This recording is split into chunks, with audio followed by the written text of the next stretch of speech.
I have always been more than just an uncle to Tyler. His mother, my sister Jessica, had him young and on her own. The father disappeared before Tyler even took his first breath. Since the day Jessica placed that tiny bundle in my arms at the hospital, I made a silent promise to always be there for both of them. I never had children of my own, so Tyler became the child of my heart. Every weekend, without fail, I would take him on little adventures while Jessica worked her second job. Museums, parks, movies, or just ice cream runs.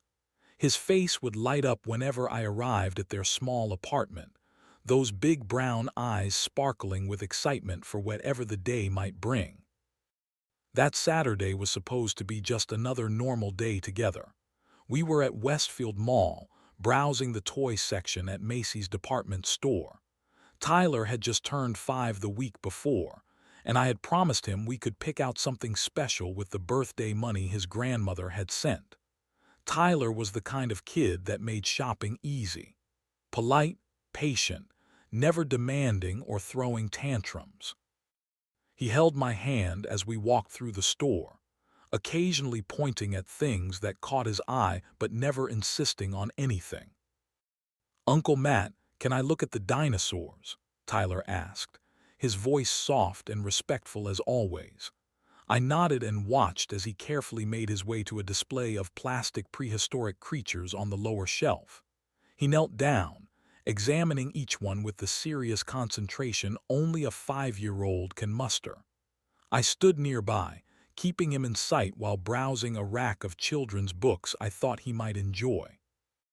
The store was moderately busy for a weekend, with other families drifting between aisles and the occasional announcement over the intercom system.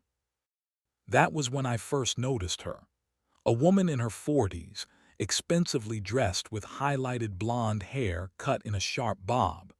She stood at the customer service counter, her voice carrying across the store floor as she berated a young cashier. "This is absolutely unacceptable. Do you have any idea how much I spend in this store?" Her manicured finger jabbed toward the employee's face. "I want to speak to your manager, not an assistant manager, the actual manager." The poor cashier, barely out of her teens, looked close to tears as she picked up the phone to call for backup. I shook my head and turned my attention back to Tyler, who was now comparing two different dinosaur figures with adorable seriousness. The commotion at the counter continued, with the woman's voice growing increasingly strident. Other customers were giving her a wide berth, some exchanging knowing glances or rolling their eyes at her behavior. "Uncle Matt, I think I want this one." Tyler held up a triceratops, his face hopeful. "It is only $12 and Grandma sent me 20. "Good choice, buddy." I smiled at his careful budgeting. "That was my favorite dinosaur when I was your age, too." We made our way toward another aisle to look at some puzzles before making our final decision. I could still hear the woman at the counter, now apparently dissatisfied with the manager's explanation as well. Her voice had taken on that particular tone of entitlement that makes retail workers everywhere cringe. I did not think much of it at the time. People like her were unfortunately common, making scenes in public places because they believed the world revolved around their convenience. I had no idea our paths were about to cross in the worst possible way. As we turned the corner into the puzzle aisle, I felt a strange tension in the air. The woman had finished her tirade at the counter and was now storming through the store, her designer handbag swinging aggressively from her arm.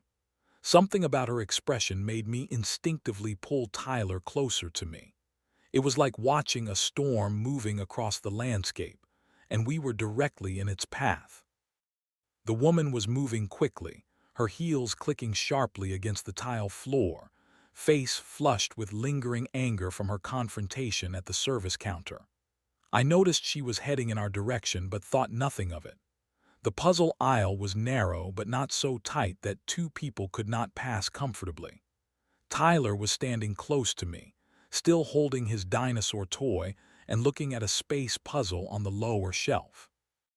I reached up to examine a more advanced jigsaw that might be fun for us to work on together. That was when she stopped abruptly at the entrance to our aisle, her gaze fixed on us with obvious irritation, as though our mere presence was an inconvenience to her.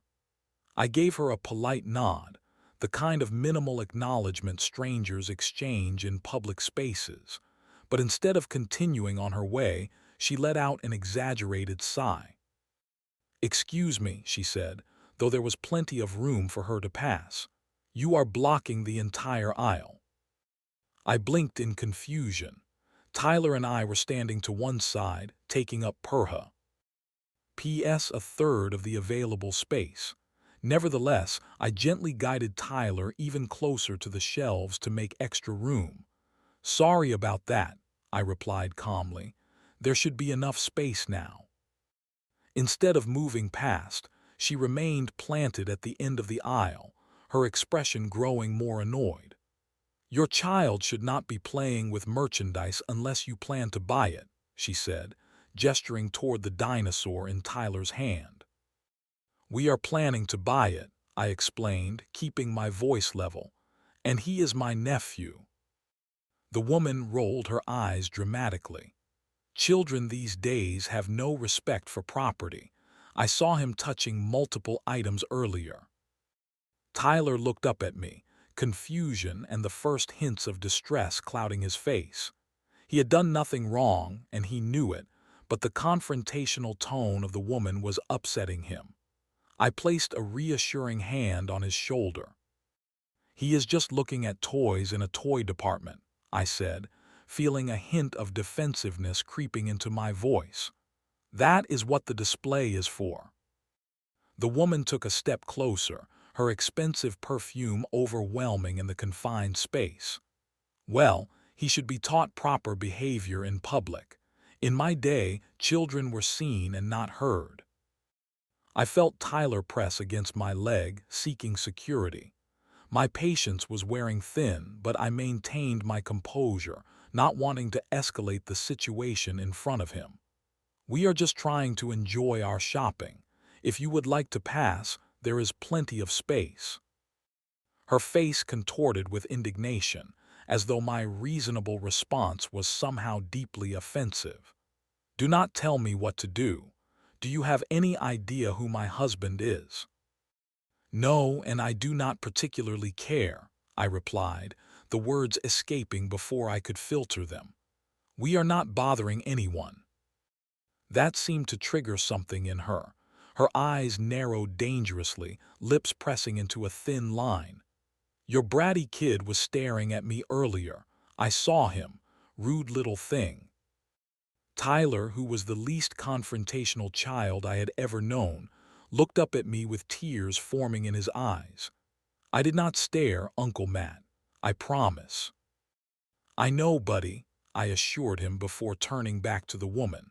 "Look, I do not know what your problem is, but we are done with this conversation. Come on, Tyler." I took his small hand, intending to lead him away from this unpleasant encounter. What happened next occurred so quickly that my brain could barely process it. As we attempted to move past her, the woman suddenly stepped forward. Her face twisted in anger. She deliberately swung her foot out and kicked Tyler hard in the chest. The force of it sent his small body flying backward. He crashed into the metal display shelf behind us, his head making a sickening thud against the edge before he crumpled to the floor. Time seemed to stop. Tyler's dinosaur toy clattered to the ground. For one horrifying second there was complete silence. Then Tyler began to wail, a sound of pure pain and terror that tore through me like a physical wound. I dropped to my knees beside him, panic surging through my body. A small trickle of blood was forming where his head had struck the shelf. His face was contorted in agony and shock. "Tyler, oh my God, Tyler." My hands hovered over him, afraid to move him but desperate to help. I looked up at the woman in utter disbelief. She stood there unmoved by what she had just done. No shock, no remorse, No apology. Instead, she made a small noise of disgust and adjusted her designer handbag on her shoulder. "Maybe that will teach him some manners," she muttered, loud enough for me to hear. I could not believe what I was witnessing. This grown woman had just physically assaulted a 5-year-old child and was now standing there without a shred of concern. Tyler continued to cry, clutching at the spot on his chest where her foot had connected. A small crowd of shoppers had begun to gather, drawn by the commotion. Some had their phones out, recording the aftermath of what had just occurred. "What is wrong with you?" I finally managed to say, my voice shaking with disbelief. "He is 5 years old." The woman merely rolled her eyes. "Stop being so dramatic. I barely touched him. Maybe control your child better in public." Have you ever experienced a moment when the world around you seems to fade away, leaving nothing but a singular focus? As I knelt beside Tyler, watching him sob in pain and fear, everything around me became distant and muffled. The store announcements, the murmuring of shocked onlookers, the fluorescent lights overhead, all of it receded into the background. All I could see was Tyler's small body trembling, his tear-streaked face, and the thin line of blood trickling from where his head had struck the metal shelf. And then there was her, standing there, completely untouched by what she had done. I glanced back at Tyler, gently checking the wound on his head. It was not deep but would likely need stitches. His eyes were wide with confusion and hurt, silently asking me why someone would do this to him. In that moment, something shifted inside me. A lifetime of measured responses and rational thinking disappeared. My heart pounded against my ribcage so forcefully I could feel it in my throat. Every muscle in my body tensed as a wave of protective rage washed over me. I rose slowly to my feet, turning to face the woman who was now attempting to walk away from the scene she had created. She was muttering something about dramatic people and undisciplined children as she adjusted her expensive blouse and flicked her perfectly styled hair back over her shoulder. Not a hint of regret or concern crossed her features. Not even basic human empathy for a child she had just injured. "You just assaulted a child," I said, my voice unnaturally calm despite the storm raging inside me. Several bystanders nodded in agreement, their faces showing shock and disgust at what they had witnessed. The woman turned back, her expression one of annoyed inconvenience rather than remorse. "He was in my way," she replied, as if that explained or justified her actions. "And I did not assault anyone. Do not be ridiculous." A nearby shopper spoke up. "I saw the whole thing. She definitely kicked that boy." The woman shot the witness a venomous glare. "Mind your own business," she snapped before addressing me again. "Control your brat better in public, and these things would not happen." Something inside me snapped at those words. The last thread of my self-control broke. I was no longer thinking clearly. All I could see was Tyler hurt on the floor. All I could hear was his frightened crying, and all I could feel was pure, unfiltered fury. 29 years of being the reasonable one, the calm one, the one who walked away from confrontation, all of it vanished in that single moment. I moved toward her with purpose, my vision narrowing until she was all I could see. She must have recognized something dangerous in my expression because her smug look faltered slightly. But it was too late for second thoughts, too late for her to realize the consequences of her actions. "What do you think you are doing?" she demanded, taking a step back. "Do not touch me. Do you know who I am? My husband will." I did not let her finish. My hands shot out, gripping her shoulders with a strength I did not know I possessed. In one fluid motion, fueled by rage and protective instinct, I spun and slammed her headfirst through the glass display case that stood at the end of the aisle. The sound of shattering glass exploded through the store, surprisingly beautiful in its destruction, like wind chimes caught in a hurricane. For a split second, everything was motionless. The woman half suspended through the broken display, glass fragments catching the store lights like diamonds around her. Then reality crashed back in. She slumped to the floor amid the wreckage, blood immediately beginning to seep from numerous cuts on her face, neck, and arms. The shrill security alarm began to wail, triggered by the destruction of the display case. I stood there breathing heavily, my hands still extended from the act of violence I had just committed. The red mist that had descended over my vision began to clear, and the full reality of what I had done started to sink in. Around me, shoppers stood frozen in shock, some with hands covering their mouths, others with phones still recording everything. In the distance, I could hear store security shouting, their footsteps pounding against the tile floor as they rushed toward the commotion. But all I could focus on was Tyler. I turned back to him, still on the floor, his crying now interspersed with hiccuping breaths as he stared wide-eyed at the scene before him. The dinosaur toy lay forgotten beside him. I moved back to him, kneeling down, my hands shaking as the adrenaline continued to course through my system. "Uncle Matt."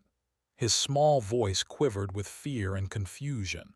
Not fear of me, I realized with relief, but fear of the situation, of the violence he had just witnessed. Is the mean lady going to be okay? Even in that moment, his first concern was for someone else, even for someone who had hurt him. I gathered him gently into my arms, careful of his injuries. "Do not worry about her right now," I whispered. "Let me look at your head." Behind me, I could hear the woman beginning to wail dramatically, her cries piercing the cacophony of alarms and shocked voices. I did not look back at her. I knew what I had done was wrong. I knew there would be consequences. But as I held Tyler's trembling body against mine, I could not bring myself to regret it. The department store descended into chaos in the seconds that followed. The security alarm continued its ear-splitting wail, cutting through the shocked murmurs of the gathering crowd. Store employees pushed through the onlookers, their faces registering horror at the scene. Before them, glass fragments littered the floor, sparkling under the harsh fluorescent lights. Blood spattered across the white tile where the woman lay amid the wreckage of the display case. My focus remained entirely on Tyler. I carefully examined the wound on his head, pulling a clean tissue from my pocket to press gently against it. "Hold this here, buddy," I instructed, trying to keep my voice steady for his sake. His small hand replaced mine on the tissue, his eyes wide and tearful. "Am I in trouble?" he whispered, his lower lip trembling. I shook my head firmly. "No, Tyler, you did nothing wrong, nothing at all." I checked him for other injuries, finding an angry red mark on his chest where her foot had connected. It would surely bruise badly. I felt another surge of anger but pushed it down, knowing I needed to stay calm for Tyler now. A store employee, a young woman with a name tag reading Emily, knelt beside us. "Is he okay? Should I call an ambulance?" Her voice was kind but shaky. "Yes, please. He hit his head when she kicked him into the shelf. He might need stitches." I kept my arm protectively around Tyler as Emily nodded and spoke into her radio, requesting medical assistance. Behind us, the woman was now sitting up, surrounded by several employees and security guards. Her wailing had increased in volume, her hands dramatically clutching at the cuts on her face and arms. None appeared particularly deep or life-threatening, but there were many of them, and the blood made them look worse than they likely were. "She assaulted me," the woman shrieked, pointing a bloodied finger in my direction. "I want him arrested immediately. Do you know who my husband is? He is a deputy district attorney." A security guard approached us cautiously, his expression torn between concern for the injured child and wariness toward me. "Sir, I need you to step away from the boy and come with me." "No," my response was immediate and firm. "I am not leaving him. He is my nephew and he is injured. That woman kicked him into a shelf. Ask any of these people." I gestured to the surrounding shoppers, many of whom nodded in confirmation.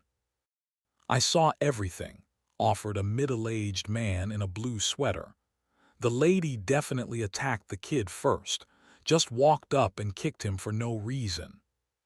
"She was yelling at him before that too," added a woman with a shopping cart. "The man and the little boy were not doing anything wrong." The security guard seemed uncertain how to proceed, looking back and forth between us and the still shrieking woman. More security personnel had arrived, along with what appeared to be the store manager, a balding man in a crisp white shirt who was surveying the scene with barely concealed dismay. "The police have been called," the manager announced. "Everyone please stay where you are." The next few minutes passed in a blur of activity. Store employees cleared other shoppers from the area while maintaining a perimeter around both Tyler and me and the injured woman. Someone brought a first aid kit, and Emily gently cleaned Tyler's head wound, replacing my blood-soaked tissue with proper gauze. Tyler remained remarkably brave, only whimpering slightly when the antiseptic stung his cut. "You are doing great, buddy," I encouraged him, holding his hand tightly. "Help is coming. Does anywhere else hurt?" "My chest," he admitted quietly, "where the lady kicked me, and my back from hitting the shelf." I felt sick at his words, imagining the bruises that would soon form on his small body. Emily looked equally disturbed as she carefully lifted his shirt to check for additional injuries. The red imprint of a shoe was clearly visible on his chest. The woman continued her theatrical performance several yards away, demanding immediate medical attention and repeatedly mentioning her husband's position as if it were a magical incantation that would immediately turn the situation in her favor. Most of the bystanders were giving her disgusted looks, clearly not buying her attempt to play the victim. The store's automatic doors slid open, admitting paramedics pushing a gurney, followed closely by 2 police officers. The paramedics quickly assessed the situation and split up, one team heading toward the woman while another came to Tyler. The female paramedic who examined Tyler had a gentle touch and a kind smile.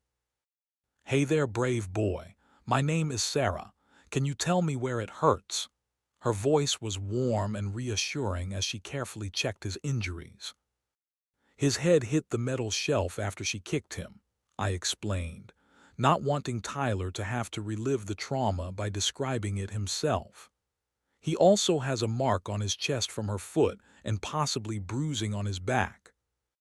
Sarah nodded, her expression professional but with a flash of anger in her eyes at what had happened to Tyler. "We will take good care of him, sir. Are you his father?" "Uncle," I corrected. "His mother is at work, I have." "E already texted her to meet us at the hospital." The police officers had been speaking to witnesses and store security. Now one of them, a tall woman with her dark hair pulled back in a tight bun, approached us. Her name tag read Officer Martinez. Her partner, a stocky male officer, was interviewing the now bandaged woman who was pointing repeatedly in my direction. "Sir, I need to ask you some questions about what happened here," Officer Martinez said, her tone neutral but firm. I nodded, keeping my arm around Tyler as the paramedics prepared to move him to the gurney. "Of course, but I am not leaving my nephew's side until his mother arrives." Officer Martinez studied me for a moment, then nodded. "You can ride with him to the hospital, but I will be accompanying you. You understand that you are being detained pending investigation of assault charges." The hospital emergency room buzzed with activity as doctors examined Tyler. His mother, Jessica, arrived in tears, rushing to his bedside. I stood nearby, a police officer positioned discreetly but unmistakably beside me. The doctor confirmed what I had feared: Tyler needed 4 stitches for the cut on his head. They also documented the bruising on his chest and back, taking photographs for what everyone understood would become evidence in a criminal case. "Matt, what happened?" Jessica asked, her voice quivering as she held Tyler's hand while the doctor prepared to stitch his wound. I explained everything as calmly as I could, watching her expression shift from confusion to horror to rage. "She kicked him. A grown woman kicked my 5-year-old son." Her voice rose with each word, drawing glances from nearby medical staff. "Ms. Coleman, we are investigating the incident," Officer Martinez interjected gently. "Multiple witnesses have confirmed your brother's account of the initial assault on your son." "Then why is my brother being treated like a criminal?" Jessica demanded, gesturing toward me and the officer standing guard. "Because I am one," I said quietly. "Jess, I put that woman through a glass display case. I lost control." The reality of what I had done was sinking in more deeply with each passing minute. The red mist of rage had completely cleared, leaving behind cold clarity and growing dread. Officer Martinez stepped forward. "Mr. Coleman, now that your nephew is receiving treatment and his mother is present, I need to take you to the station for processing." Jessica began to protest, but I shook my head. "It is okay, Jess. I knew this was coming. Take care of Tyler. Call Mom and Dad and then call Alan Fisher." Alan was an old college friend who had become a criminal defense attorney. I never imagined I would need his services, but here we were. I leaned down to kiss Tyler's forehead, careful to avoid his injury. "You be brave for the doctor, okay, buddy? I have to go with the police officer for a while, but Mom is here and I will see you soon." Tyler's small hand clutched at mine. "But you were just protecting me, Uncle Matt. You should not be in trouble." His innocent sense of justice broke my heart. "Sometimes grown-up rules are complicated," I told him, forcing a reassuring smile. "Do not worry about me. Just focus on feeling better." The processing at the police station felt surreal, like I was watching it happen to someone else. Fingerprinting, mug shots, personal items cataloged and placed in a plastic bag. The cold metal handcuffs had been removed only for processing, then replaced. Each click as they closed around my wrists again was a stark reminder of how drastically my life had changed in the space of a few hours. I was placed in an interview room where Officer Martinez and her partner questioned me about the incident. I told them everything exactly as it had happened, not attempting to minimize or justify my actions. I knew what I had done was wrong, even if the provocation had been severe. "The woman, Karen Lawson, is being treated for multiple lacerations requiring over 30 stitches, Officer Martinez informed me. "She is claiming you attacked her without provocation." "That is not true," I replied calmly. "Multiple witnesses saw her kick my nephew. The store will have security footage." The male officer, whose name tag read Officer Reynolds, made a note. "We have requested the security footage. Until then, you are being charged with aggravated assault and battery. You will be held until arraignment tomorrow morning." I nodded, accepting this information without protest. But what came next sent a chill through my body. "Mr. Coleman, there is something else you should know," Officer Martinez said, her expression uncomfortable. "Mrs. Lawson's husband, Gregory Lawson, is indeed a deputy district attorney. He has already been in contact with the precinct." My stomach dropped. I had assumed the woman's claims about her husband's position were exaggerated or even fabricated, a common tactic used by entitled people to intimidate others. Learning it was true changed everything. I had not just assaulted a random Karen. in a department store.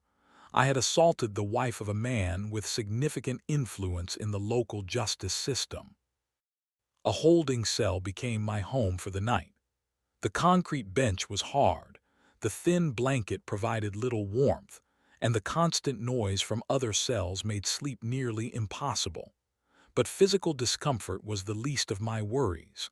My mind kept replaying the moment I had pushed Karen Lawson through that glass, seeing it from different angles, imagining the consequences that now loomed before me. Morning brought my arraignment hearing.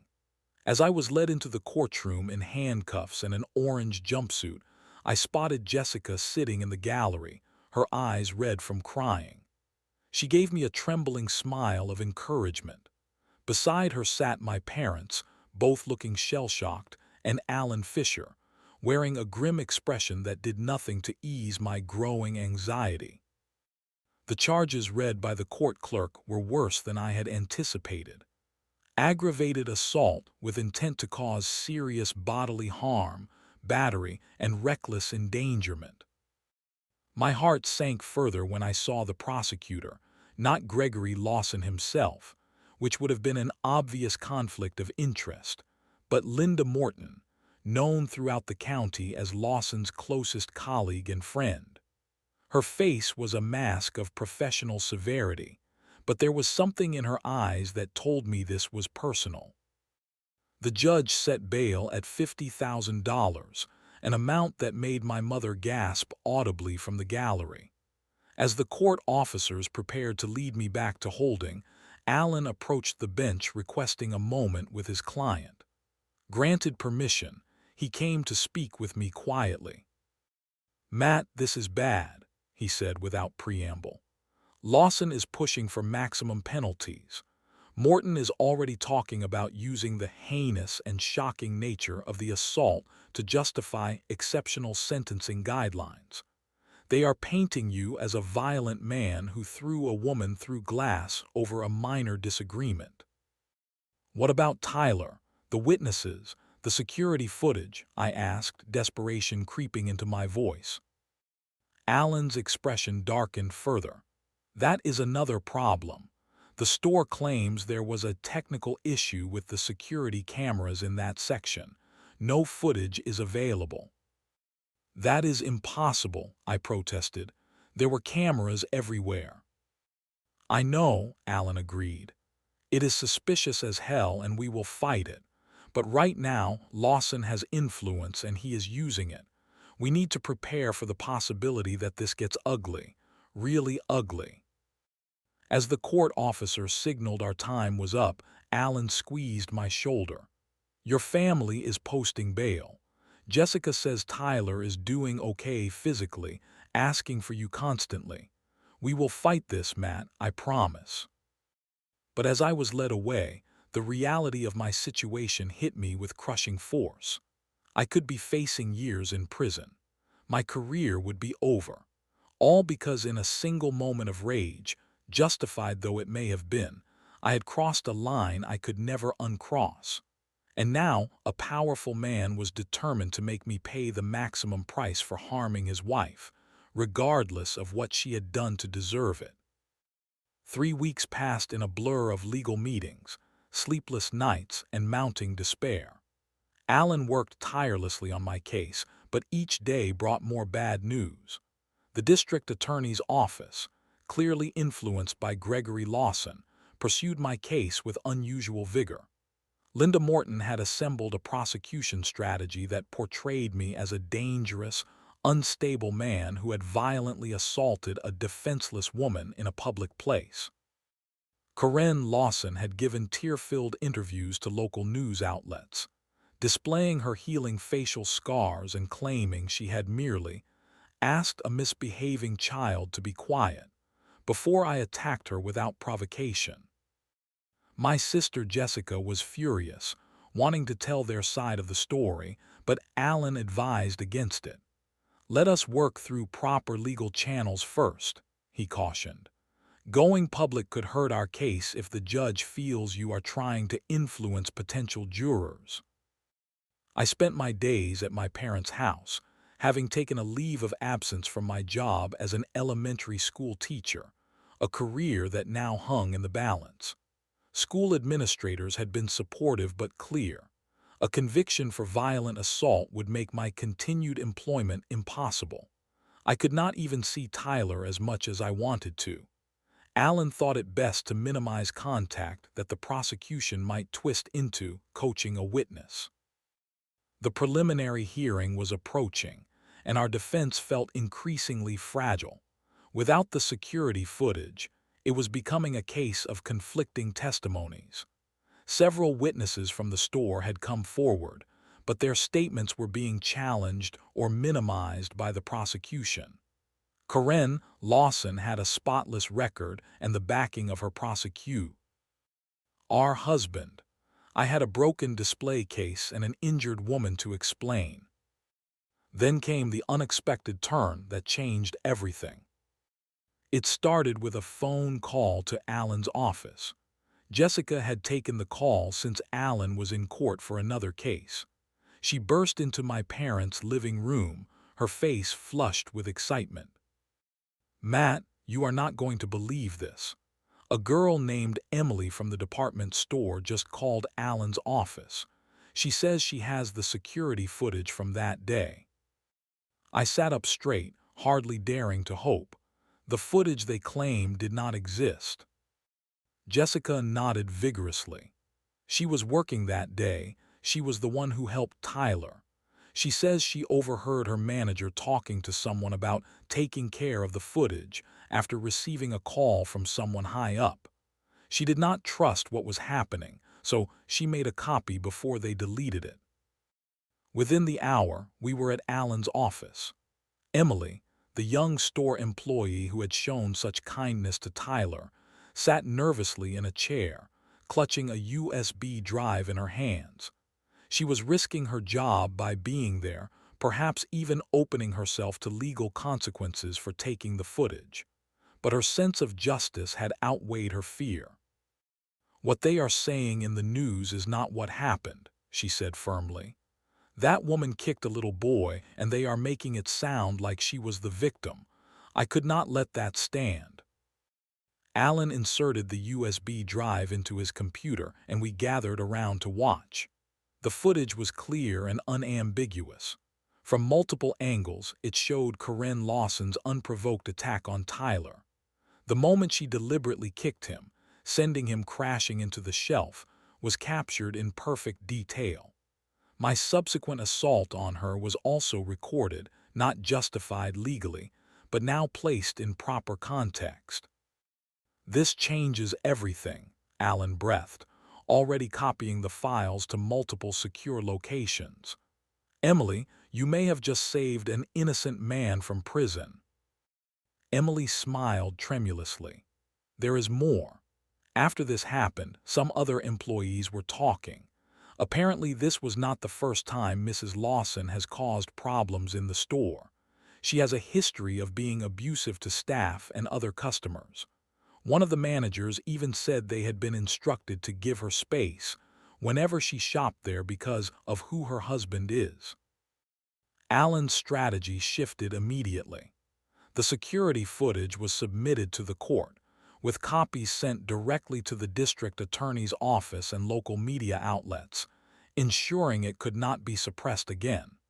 Within hours, local news stations were running the footage, their previous narrative about the case abruptly changing. The public reaction was swift and overwhelming. Social media exploded with support for me and Tyler. People were outraged that a child had been attacked and that influence had nearly buried the truth. The hashtag #JusticeForTyler began trending locally. More unexpected allies emerged. Former retail workers came forward with their own stories of encounters with Karen Lawson, painting a picture of a woman who regularly used her husband's position to intimidate and bully others. A former colleague of Gregory Lawson's anonymously revealed that Karen's behavior was an open secret in legal circles, with her husband repeatedly using his influence to smooth over her public altercations. The district attorney's office found itself under intense scrutiny. Questions were being raised about the alleged technical issues with the store's security system and why prosecutors had pursued such aggressive charges without thoroughly investigating the precipitating events. The pressure grew until, finally, Gregory Lawson recused himself from any involvement in the case, and Linda Morton was replaced by a prosecutor from a neighboring county to avoid any appearance of impropriety. For the first time since that day in the department store, I felt a glimmer of hope. The truth was out, and it was powerful enough to begin cutting through the influence that had nearly crushed me. The justice system, flawed though it might be, was correcting its course. My case was far from over, but the narrative had shifted dramatically. The courtroom was packed on the day of the hearing. News of the case had spread throughout the community, drawing curious onlookers, supporters, and media. I sat beside Alan at the defense table, dressed in a conservative suit, hands folded calmly before me. Across the aisle, Karen Lawson sat with her attorney, her face partially concealed by large designer sunglasses despite being indoors. The scars from the glass were visible along her hairline and jaw, a permanent reminder of our violent encounter. Gregory Lawson was notably absent. Following the media scrutiny and internal investigation at the district attorney's office, he had taken a leave of absence. Rumors circulated that he was facing an ethics review for his attempts to influence my prosecution. Jew. DGE Eleanor Harmon, a veteran of the bench known for her no-nonsense approach, called the court to order.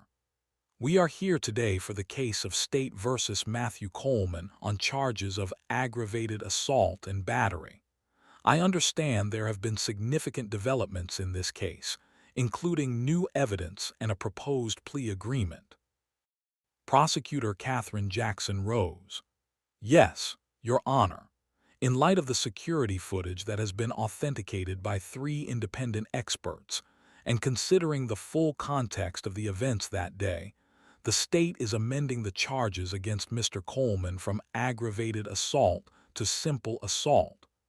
We are proposing a plea agreement of 1-year probation and 200 hours of community service. A murmur ran through the courtroom. The reduction from potential years in prison to probation was dramatic. Judge Harmon called for silence before addressing me directly. Mr. Coleman, do you understand the terms of this plea agreement? You are admitting guilt to simple assault while the state acknowledges the extreme provocation and context. I stood, my voice clear and steady. Yes, Your Honor, I understand and accept the terms. The judge nodded, then surprised everyone by continuing. Before I approve this agreement, I want to address something else. Mrs. Lawson, please stand. Karen Lawson rose slowly, clearly uncomfortable with the attention shifting to her. Mrs. Lawson, based on the same security footage and witness testimonies, the district attorney's office from the neighboring county has filed charges against you for assault of a minor. Those proceedings will begin next week in a separate court. You may be seated. Karen sank back into her chair, visibly shaken. Her attorney leaned over, whispering urgently in her ear. This development was clearly unexpected for both of them. Judge Harmon continued, addressing the entire courtroom now. This case highlights several important principles that we must remember. First, no one is above the law, regardless of their connections or social position. Second, while we cannot condone taking justice into our own hands through violence, this court recognizes the instinct to protect a child from harm. And third, the truth will eventually come to light, even when powerful forces attempt to obscure it. She turned back to me. Mr. Coleman, I am accepting the plea agreement. 1-year probation, 200 hours of community service to be completed at a youth recreation center or similar facility where your skills as a teacher can benefit the community. Additionally, I am requiring you to attend 12 sessions of anger management counseling." "Thank you, Your Honor," I replied sincerely. "Furthermore," the judge continued, "I am going to make a recommendation to your school board that your employment not be terminated based on this incident. While your actions cannot be fully excused, they should be understood in context. Court is adjourned." The gavel struck with finality, and the tension that had gripped me for weeks finally began to dissipate. Outside the courthouse, reporters clamored for statements. Alan handled most of the questions while I stood silently beside him, eager to leave the public eye and return to some semblance of normal life.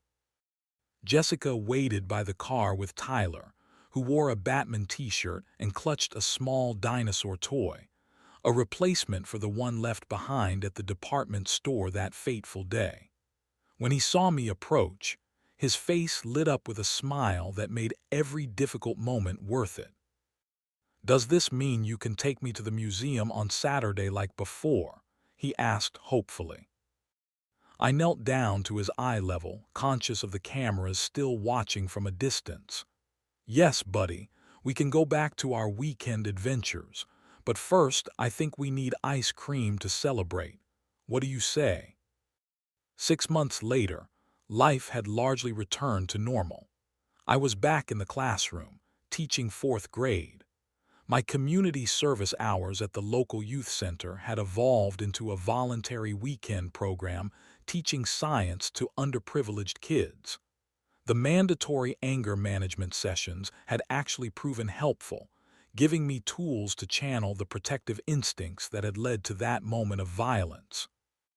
Karen Lawson had pleaded guilty to assault on a minor and received a suspended sentence, significant community service hours, and mandatory counseling. Gregory Lawson had resigned from the district attorney's office following the ethics investigation. They had reportedly moved to another state, seeking to escape the cloud of negative publicity that now followed them. Tyler's physical scars had faded to near invisibility, though occasionally he still had nightmares about the mean lady. We had talked many times about what happened, each conversation tailored to his age and understanding. I was determined that he learn the right lessons from our ordeal. On a warm Saturday afternoon, we sat on a park bench, watching ducks glide across the pond while eating ice cream cones, our tradition now after museum visits. "Uncle Matt," Tyler said thoughtfully, licking a drip of chocolate before it reached his hand, "I am glad you protected me from that lady." "I will always protect you," I assured him, "but I wish I had found a better way to do it." He nodded with surprising wisdom for a 6-year-old. "Dad at school says using our words is better than using our hands when we are mad." "Your teacher is right," I agreed, smiling at his earnest expression. "That is something I learned too. Sometimes grown-ups make mistakes, even when they are trying to do the right thing." "But you are still my hero," he declared decisively, leaning against my arm with complete trust. I wrapped my arm around his small shoulders, overwhelmed by love and gratitude that we had weathered the storm together. The justice system, for all its flaws, had ultimately worked. The truth had prevailed. And most importantly, Tyler was safe, healthy, and still able to see the world as a place where good triumphs over evil and heroes come in ordinary forms, sometimes even in the shape of an uncle who would do anything to protect him, but who had also learned the limits of what anything should entail. As we walked home hand in hand, I reflected on the fine line between protection and revenge, between justice and vengeance. I had crossed that line in a moment of blind rage, and while I could not fully regret defending Tyler, I had learned that there are better ways to be someone's hero than through violence. That was the lesson I hoped to pass on to him, that true strength comes not from acting on our worst impulses, but from mastering them, even in our darkest moments.